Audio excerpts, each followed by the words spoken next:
Wassalatu wassalamu ala asyrofil anbiya'i wal mursalin wa ala alihi wa sahbihi ajmain.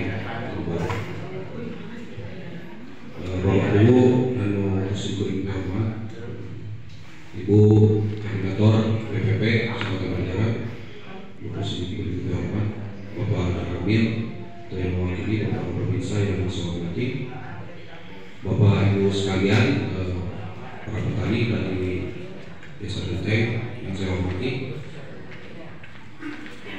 Pertama-tama mari kita panjatkan puji dan syukur kepada Allah Subhanahu wa taala karena dengan rahmat dan karunia-Nya kita semua masih diberi banyak nikmatan, di antaranya nikmat iman dan Islam, nikmat sehat dan waktu luang, sehingga kita semua bisa berkumpul di tempat ini dalam keadaan sehat.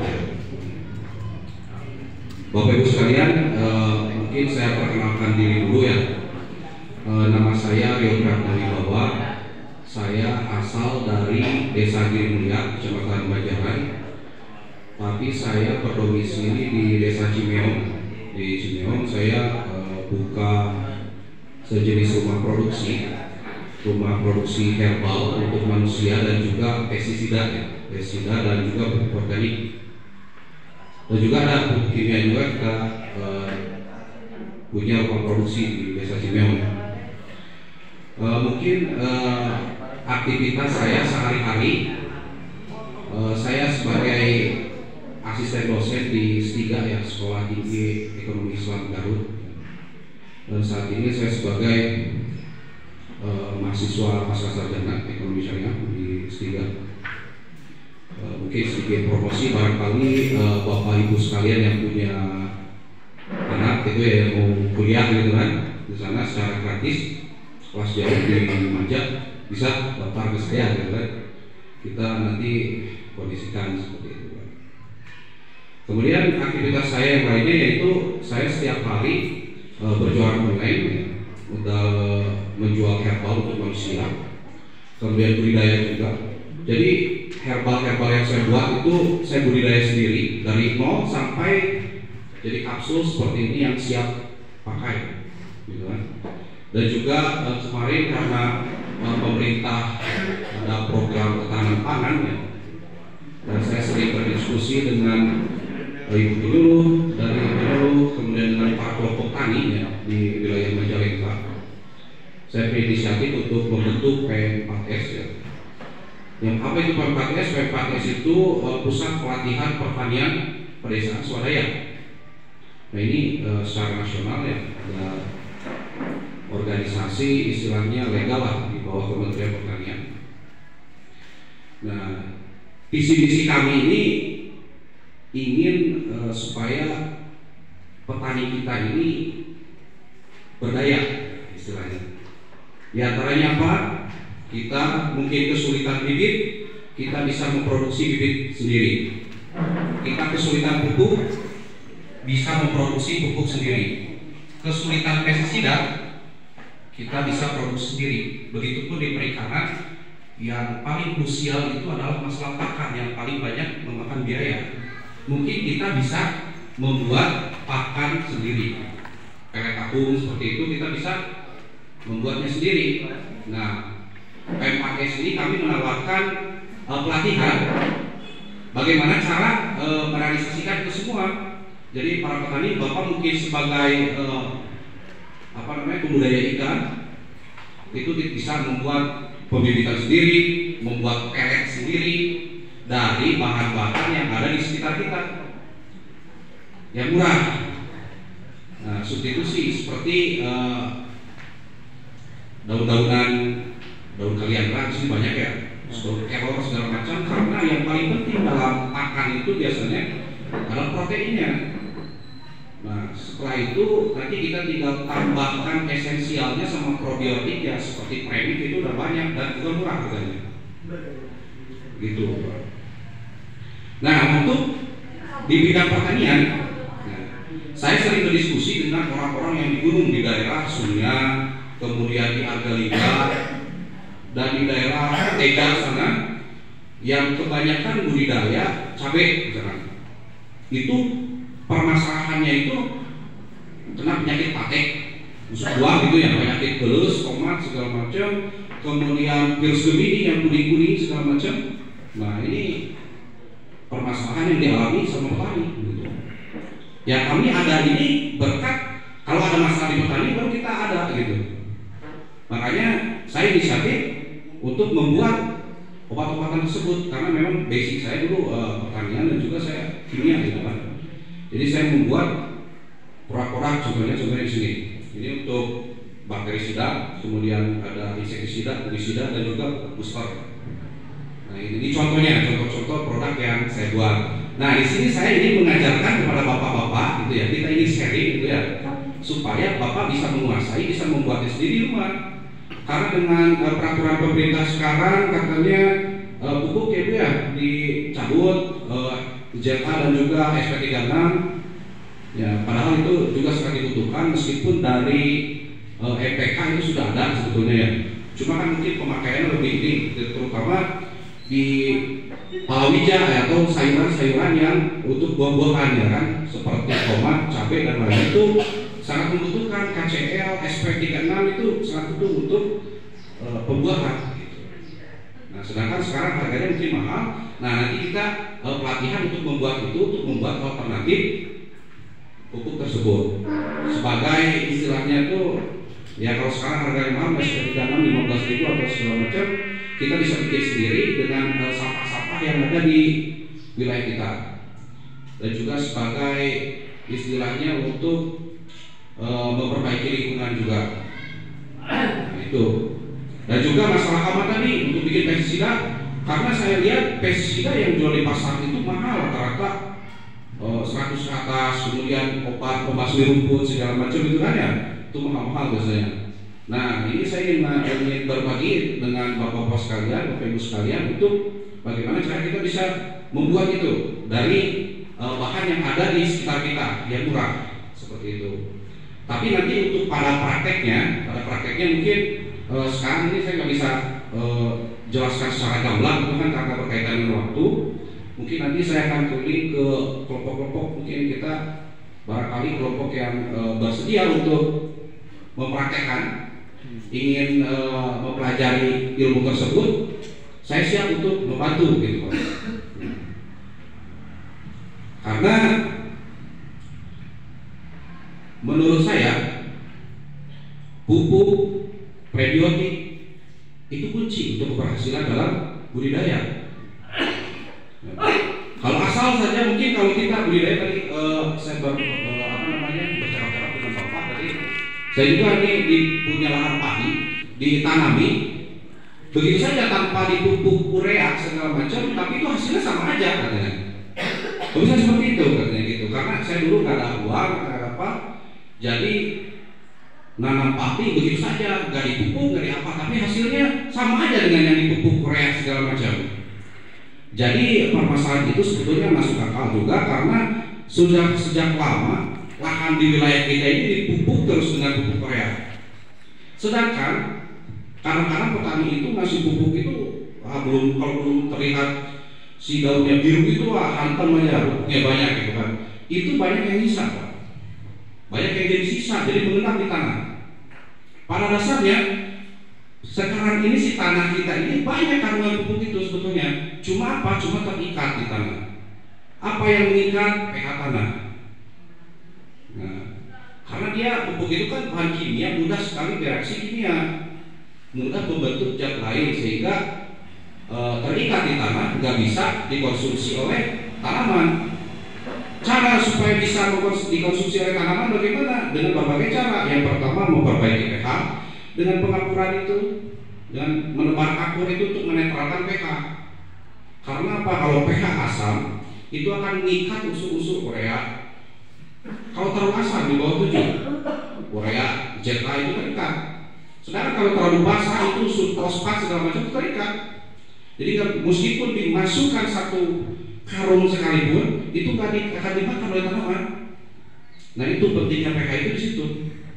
Pengapuran itu bisa pakai kalsium, kemudian katan, dolomit, ya, kemudian kalsium karbonat atau kapur sirik atau tidak yang bekas dari telur gitu kan. Makanya sekarang banyak produk dari bekas telur itu, bekas kulit telur, ya. Pupuk gitu, pupuk itu. Karena apa? Selain untuk menetralkan pH, dia juga berfungsi untuk mempermanis buah, gitu kan, memperlebat buah, merangsang pertumbuhan buah.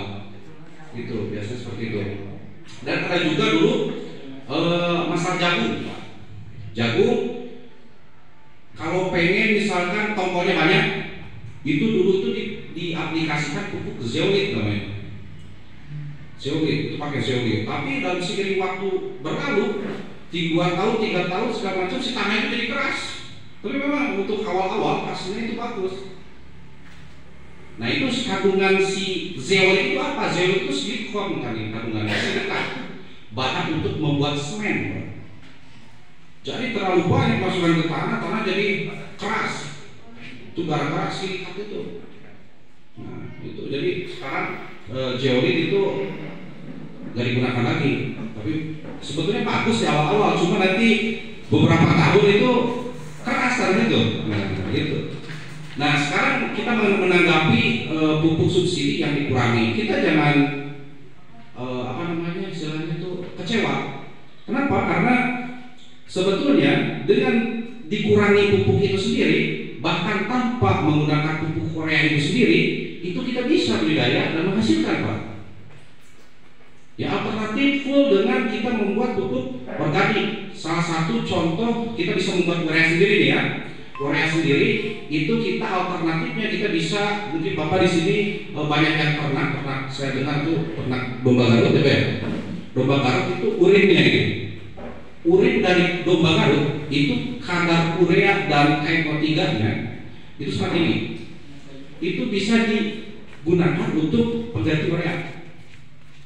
Sedangkan untuk pengganti fosfat itu kan di sini banyak juga yang menanam jagung ya. Itu kan suka banyak tombol itu badul jagungnya itu kandungan fosfat dan kaliumnya pengganti SP36 dan KCl itu Pak. Itu kita bisa gunakan, kita berdayakan, kita gunakan untuk diolah menjadi pengganti SP36 atau KCl.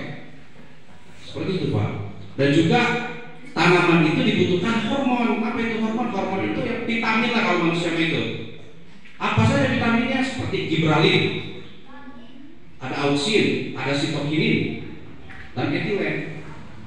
Gibralin apa? Itu hormon untuk memacu pertumbuhan akar, batang, daun segala macam di fase awal pertumbuhan. Ketika perkecambahan, makanya kecambah itu mengandung banyak gibralin. Banyak pupuk-pupuk GA3 misalkan itu gibralin. Sumbernya apa yang bisa kita gunakan? Bisa dari bekas bawang merah itu ya, kulitnya itu ya, kulit, kemudian pohon pisang, bonggolnya. Itu bonggolnya itu sumber gibralin tinggi. Nah sedangkan pohonnya, bonggolnya itu Pak, bonggol, umbinya. Kalau pohonnya itu sumber fosfat dan kalium yang tinggi, bisa kita gunakan juga tadi alternatif untuk membuat pupuk fosfat, gitu Pak. Kemudian auksin dan lain-lain itu bisa didapatkan dari pohon pisang misalkan yang banyak di kita, atau talus kapan banyak kan orangnya. Nah itu bisa kita gunakan. Tapi yang paling masuk akal gitu kan, dari banyak yang ternak domba, urinnya kita tampung.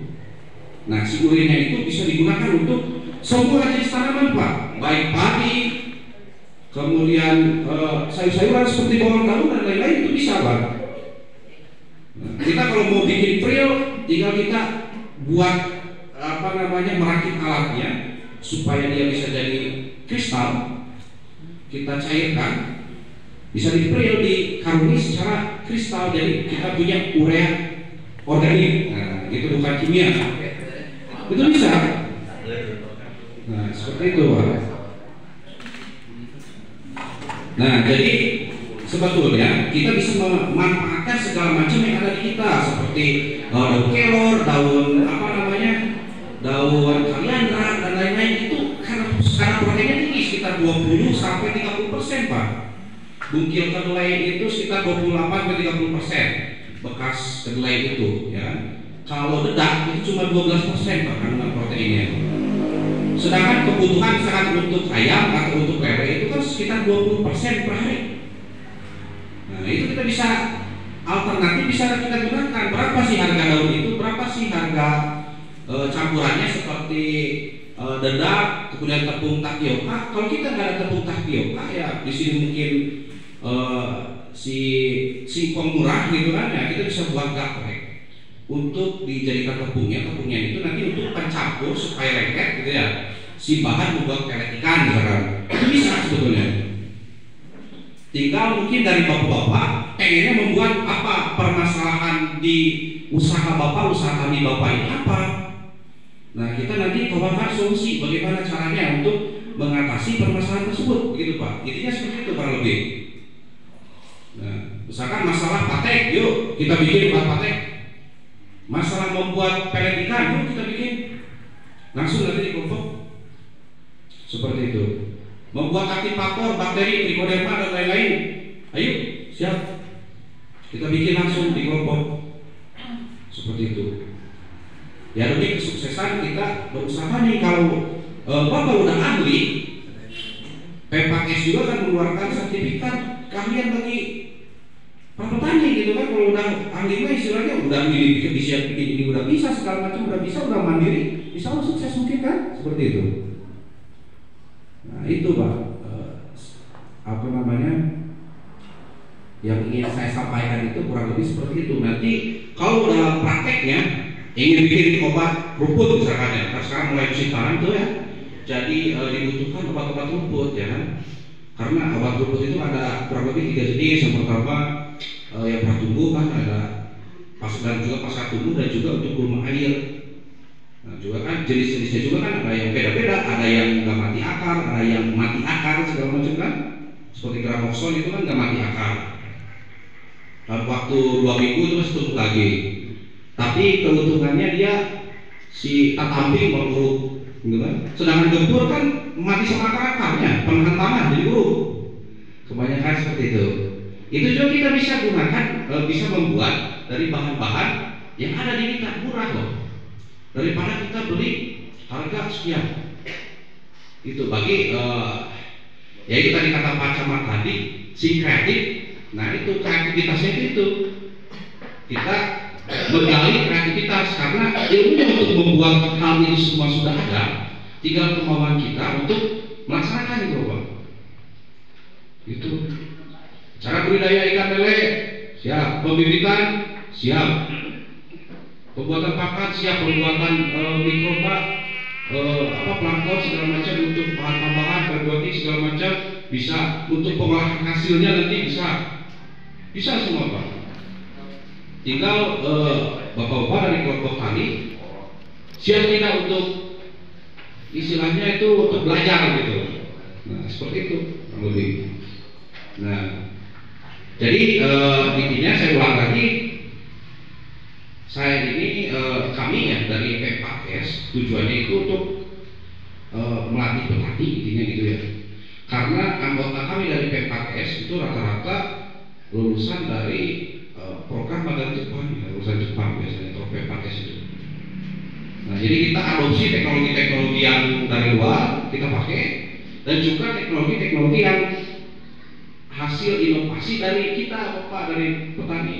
Saya juga tadi dengar, saya itu nyemprot cuma pakai apa namanya kuning telur atau telur lah gitu kan, ditambah dengan micin, tanaman bagus. Memang betul, karena micin itu asam amino, monosodium glutamat itu kan kelasnya asam amino.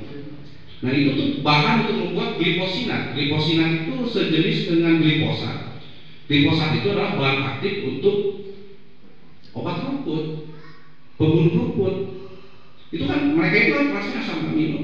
Ada juga organofosfat segala macam, racun-racun seperti metomil, ridomil segala macam, itu racun-racun organofosfat. Kita bisa bikin dari fosfat. Kita beli di SP harga 15.000, kita buat jadi racun fosfat. Kita bisa naikkan harganya, bisa jadi 60.000 misalkan, dijual. Kan seperti itu bisa. Kreativitas petani, ayo kita gali. Gitu. Saya pengen bikin obat pakan apa namanya, untuk pakan fermentasi misalkan. Karena beli SOC mahal misalkan. Yuk kita bikin. Gitu Pak. karena banyak yang ternak domba ya kan, ya biasanya kan ada yang pakai fermentasi gitu Pak ya, yang apa namanya bisa untuk penggemukan. Biasanya kalau untuk pakai fermentasi itu bagusnya dipakai untuk penggemukan, kurang bagus kalau dipakai untuk pembanyakan gitu kan, pembiakan itu kurang bagus. Kalau untuk perbanyakan itu tetap dibutuhkan hijauan. Nah, vitamin-vitaminnya juga kita bisa buat. Nah, mungkin itu yang saya sampaikan. Kalau saya ingin mendengarkan masalah Bapak apa sebagai catatan bagi saya, dan juga nanti bisa saya pecahkan. Kami nanti memecahkan bagaimana permasalahan Bapak ini solusinya seperti apa. Nah, monggo barangkali ada yang mau bertanya, silakan. Nanti saya tulis, saya jadi catatan saya gitu Pak. Seperti itu Pak. Karena saya keliling ke desa-desa juga, biasanya ke petani-petani, ngumpulin masalahnya apa. Kalau udah gak ada masalah berarti kan udah aman kan gitu. Kalau masih ada masalah itu kendala ya kita harus pecahkan gitu Pak. Silakan ada yang mau bertanya.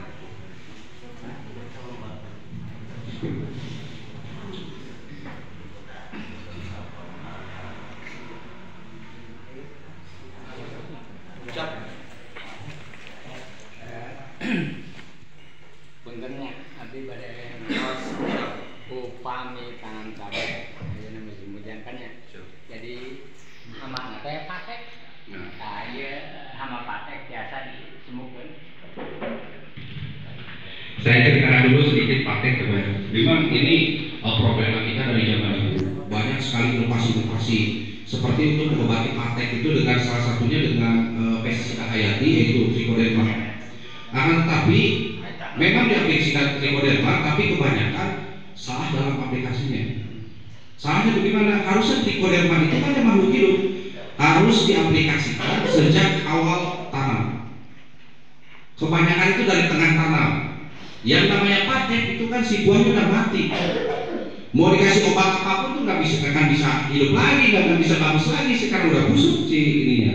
Harus nunggu dulu buah selanjutnya. Baru mungkin buah selanjutnya yang akan datang baru mungkin bisa diselamatkan dengan disemprot dengan insektisida, fungisida. Ya, karena yang menyerang itu patek itu namanya jamur antraknosa, Coletriticum namanya si jamurnya itu. Nah itu makanan trichoderma biasanya. Sebetulnya bukan makanan sih, karena si trichoderma ini memakan bersimbiosis dengan tanaman, kemudian menghasilkan metabolit. Metabolit itu lagu orang utama kotoran anak. Nah si kotoran anak itu naon? Antibiotik biasanya. Antibiotik, selulosa, etanol, alkohol. Nah yang membuat si patek eta paek teh eta zat anu dikaluaran dina trichoderma eta. Nah, kenapa kayak pengendalian di patek udah di awal si patek kan jamur masih bentuk spora di tanaman teh kudu mesti paehan kudu diberi obat gitu. Di awal obat teh. Si maka karek saya patek diobat semua kamu kan. Gitu. Jadi kena di awal, kemudian ayeuna budidaya cabe kena di proposal teh kena di sayangnya di awal gitu.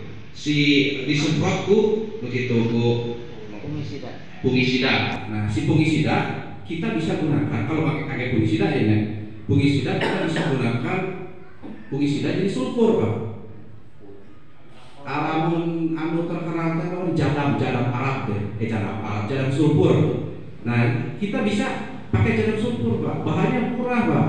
Cuma bahan sulfur, kemudian soda api, garam, sulfur, soda api, garam. Nanti dicampur terus pakai air. Ya kalau dosisnya soda api 1 kilo, sulfurnya 1 kilo, garamnya 50 gram lah, 5 sendok, daftar. Airnya kurang lebih 12 liter. Nah si airnya 12 liter. Nah nanti situ kan terjadi reaksi eksotermik, panas dia, kita aduk tuh panas dia, nanti berubah jadi cairan pekat dia.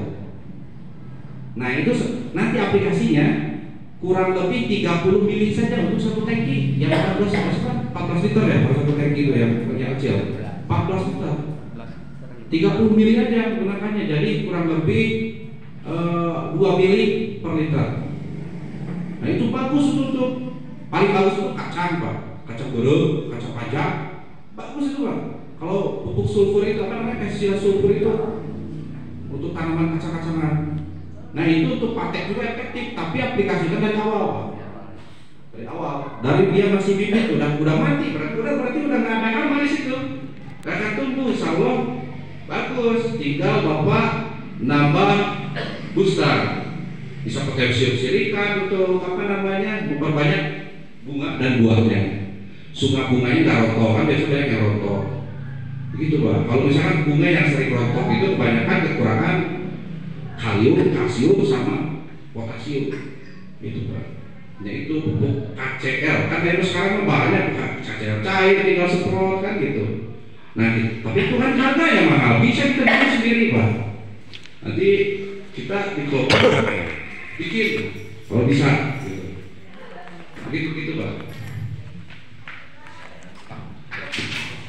Ini Pak, ketika padi gede parek lah mau menjelang ke hutan, padi itu juga mendadak daunnya itu menguning, nggak langsung, tapi nggak semua. Kadang-kadang kelompok ini baru pindah lagi. Apakah itu dari tanah atau memang ada penyakit? Yang kedua Pak, ini faktor dari alam untuk mengatasi burung. Kalau ada yang semacam ramuan yang bisa minimalnya baunya dari burung itu nggak bisa, nggak terlalu makan terus di biji padi Pak. Nah, menarik ini. Yang pertama itu masalah kuning padi. Yang kuning padi itu kan banyak penyebabnya. Saya harus lihat dulu penyebabnya banyak apa gitu kan. Karena kalau biasanya yang ini pendek terus kuning, yang lain enggak kan normal, itu curiganya virus tungro namanya. Virus tungro namanya. Si virus tungro ini ada pembawanya. Pembawanya apa? Warang padi. Tahu kurang? Nah itu si warang padi itu gigit si padi membawa virus tungro itu. Jadi kerdil dan juga warna kuning. Nah kalau masalah dari pupuk juga bisa, yang kuning seperti itu ada kelebihan pupuk dan kekurangan pupuk. Kalau kelebihan, biasanya kelebihan urea. Tapi kalau kelebihan urea biasanya ada kayak kebakar begitu pinggir-pinggirnya. Ada kelebihan besi biasanya. Kalau misalkan sekarang kan sumber air itu kan suka dari mata air, suka yang koneng-koneng teh. Itu kandungan besinya tinggi, itu bisa menyebabkan si padi kuning dan kerdil juga. Nah itu kalau dari faktor tanah ya dan air. Nah tadi ya kalau yang sekuang itu kan biasanya virus itu Pak, virus tungro itu. Jadi yang harus kita kendalikan itu si orangnya numawana ibarat ayeuna penyakit malaria kan ya. Kan di bawah nanti kan urgit nanti Aedes aegypti ya. Salah satu untuk mengendalikannya itu payah gitu kan. Nah itu kayak kan si parek gitu. Seperti itu. Oke, terus yang kedua dari burung Pak. Kalau burung biasanya kita gunakan pestisida repelen itu penghalau hama. Ya, repelen itu sejenis autan. Kita bisa gunakan, saya rekomendasikan pakai minyak duyung Pak. Untuk yang meninggal, ya, semprot pakai itu Pak. Itu bisa menolak burung. Mengurangi lah mengusir. Begitu. Jangankan burung gitu kan, orang juga yang lewat di sana terus karena kecil sudah tenor gitu. Merinding gitu kan. Itu seperti itu Pak.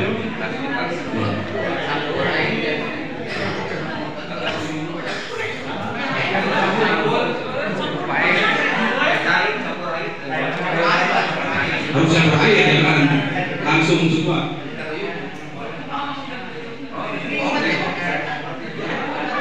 Kalau untuk obat kimia bisa Bu, obat kimia kita pakai ada bahan kimia sih ya. Kalau mendingan kita bikin sendiri. Kalau untuk obat burung ya untuk kalau hama juga untuk kalau hama nanti dia imbasnya juga mengendalikan orang. Kita pakai racun tembaga Pak. Racun tembaga ditambah kita dengan aromatik hidrokarbon. Apa padi hidrokarbon itu jadi solvent. Kalau kita mah tahunya thinner, Pak. Nah, si thinner itu bahan thinner itu kan ada MEK, kemudian ada silin, ada toluin, segala macam yang aromanya wangi-wangi itu nanti kita gabungkan dengan tembaga, racun tembaga. Biasanya racun tembaganya itu ada tembaga pasifatu proksat. Kalau itu mereknya itu ada merek Nupam kalau nggak salah, itu proksat namanya.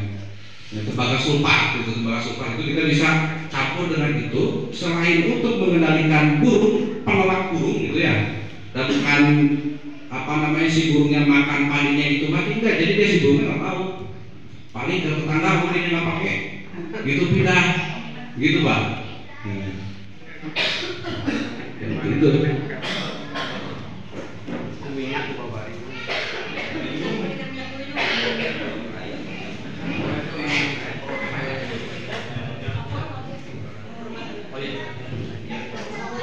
ya. Kemudian saya ingin sedikit promosi. Kalau ini namanya sambusit 340 EC, ini insektisida, ini bahan alami. Saya buat ini dari karbamid dan nikotinamid. Nikotinamid itu dari ekstrak tembakau. Ini untuk mengatasi berbagai macam hama sejenis ulat-ulatan, kemudian belalang, warang, kutu daun, semut dan lain sebagainya. Ini bisa pakai ini, itulah. Warang kungkang, pokoknya segala jenis hama bukan penyakit ya, hama sejenis hewan gitu kan. Kemudian siput atau keong gitu, kalau kecrot gitu. Terus ada juga ini PS, ini pupuk untuk potasium silikat untuk pembuat batang dan juga untuk memperbanyak buah, dan supaya buah tidak rontok. Misalkan buah mangga ataupun durian yang sering rontok ya bisa pakai ini, dan juga cabai yang sering rontok gitu kan ya, itu bisa pakai ini PS. Ini kandungannya potasium silikat. Kalau di kita mungkin daun kawi, cuma perbandingannya kalau ini udah instan, daun bambu gitu ya, daun bambu bisa diekstrak jadi potasium silikat ini, karena kandungan si daun kawi itu potasium silikat kebanyakan. Itu si potasium silikat itu untuk pembentukan buah itu bagus, dan penguat batang penyeimbang gitu kan, daripada menggunakan SP36 bayar dengan tanah, ini langsung aplikasikan ke daunnya, langsung dikonsumsi secara tanaman, itu nggak ada pencemaran bagi tanah gitu. Nah ini surfaktan perekatnya, biasanya kan sekarang musim hujan tuh, kalau aplikasi pestisida harus pakai perekat. Nah gitu kan, pakai perekat seperti triton kan banyak ya kan gitu, itu sama, tapi hasilnya lebih bagus karena ada hormonnya, bisa untuk memacu pertumbuhan tanaman. Nah ini ada fungisida ini untuk patek tadi Pak ya, busuk buah, penyakit eles, lalu begitu mah cabai atau tomat busuk eles we.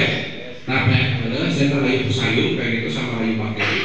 Nah sedangkan yang ini itu racun tembaga yang saya bilang tadi, uproxat itu. Ini untuk padi supaya tidak kena penyakit keresek Pak, blast. Nah itu Pak. Nah saya juga tuh herbal ada yang untuk herbal manusia, itu untuk mengatasi berbagai macam penyakit gitu Pak. Kita produksi sendiri di sini gitu. Barangkali Bapak ada yang mau mengikuti untuk produksi atau untuk setidaknya untuk pengetahuan, mau nggak saya kita belajar bersama gitu Pak. Nah seperti itu maksud saya. Ya mungkin ada pertanyaan lagi. Kalau untuk pupuknya yang mana? Nah kalau untuk pupuknya PS nih, potasium silikat. Ya, potasium silikat. Ini kadarnya 340 gram per liter. Jadi aplikasinya cukup 2 tutup aja untuk 1 tangki. 2 tutup botol, 1 tangki. Nah, semuanya ini 2 atau 3 tutup botol aja. Aplikasi per tangki itu efisien. Gitu. Di desa Genteng, di desa. Oh kalau ini menjual harga 50.000 daging 50.000 harganya per botol. Siap, oke, ada sakadeng dibalik. Ini dibalik. Nah maksudnya begini Pak, Ya, bukan eta anu khusus untuk pupuk Itu. padi. Seumpama Kayak ngobrol umpama di kita daging. ini nanam padi nggak pakai urea seumpamanya. Pakai Pondai. itu aja cukup apa enggak? Bisa, tapi dengan catatan harus ditambah lagi kita dengan pupuk aktivator Pak, supaya untuk menguraikan urea tambahan dari tanah. Ya, gitu. Kalau ini kan untuk pembesaran, untuk pengisian, kalau padi ya untuk pengisian si bulir gabah biar nggak banyak yang hampa, gitu kan? Biar full. Nah itu, nah, seperti itu Pak.